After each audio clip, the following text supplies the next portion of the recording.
Bonjour, je vais déjà mettre ça pour que tout le monde sache bien de quel côté je me place.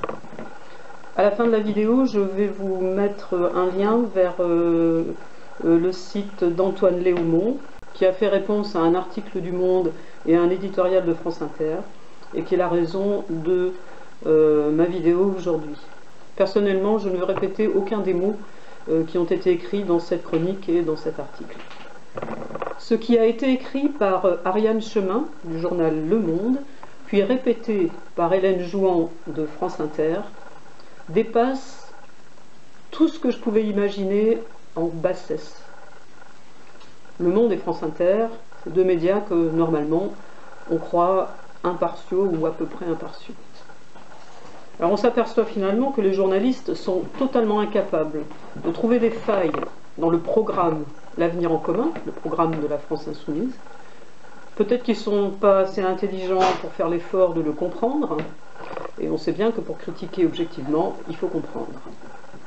Les journalistes sont incapables de trouver la moindre faille dans le passé de Jean-Luc Mélenchon. En 40 ans, pas une trahison, pas la moindre affaire douteuse, alors ils n'ont rien à se mettre sous la dent. Alors qu'est-ce qu'ils font? Ils attaquent au cœur, au sentiment. Qu'est-ce qu'ils espèrent en faisant ça? Que les insoumis vont se détourner du mouvement? Je crois qu'ils ne comprennent pas grand-chose. On n'a aucune intention de se détourner du mouvement. Nous, on sait très bien qui est Jean-Luc Mélenchon. On a regardé ses vidéos, on l'a entendu dans ses meetings, on a lu ses livres, et on sait qui il est. Oui, il est passionné, oui, il est révolté, mais comment on ne serait pas révolté? Rien n'a changé en 40 ans. Bien au contraire, tout se dégrade. Nous aussi, on est révoltés. Et nous, chez Jean-Luc Mélenchon, on a reconnu sa sensibilité, parce que c'est la même que la nôtre.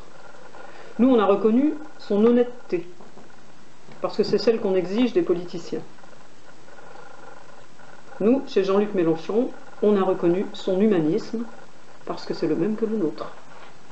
On sait ce qu'il est, on sait, c'est tout. Et c'est définitif quand on a compris. Et nous sommes de plus en plus nombreux à comprendre, à réfléchir et à vouloir une vie qui ne serait pas dictée par ces médias qui sont indignes de même nous adresser la parole par la télé, par la radio ou par les journaux. Ces journalistes ont voulu faire mal. Ils ont réussi, bien sûr.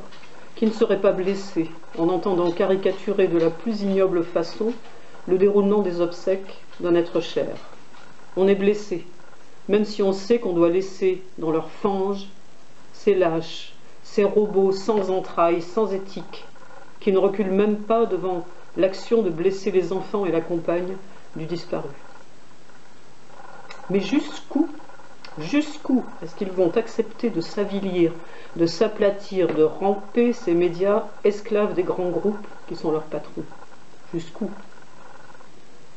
Ariane Chemin, Hélène Jouan, regardez-vous dans la glace et répétez les mots que vous avez eus en imaginant que vous parlez du père de vos enfants.